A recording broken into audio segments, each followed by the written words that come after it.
Habang may buhay mayroong Pagsubok. habang may buhay may Pagsubok. pagbangon. Huwag niyo hayaan na kapag meron kayong pinagdaraan ng pagsubok ay hindi kayo babangon. Kailangan meron tayong pagsumikap na pagtsatsagaan natin yung ating mga pagsubok na pinagdaraanan.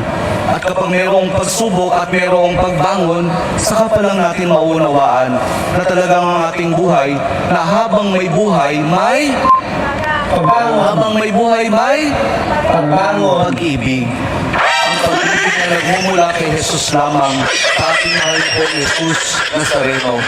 Dahil doon, kapag naunawaan natin itong mga bagay na ito, na habang may buhay, may pagsubok, may pagbangon at may pag-ibig na nagmumula lamang kay Jesus, saka pa lang natin mauunawaan at matatanggap na talagang habang may buhay, may Run.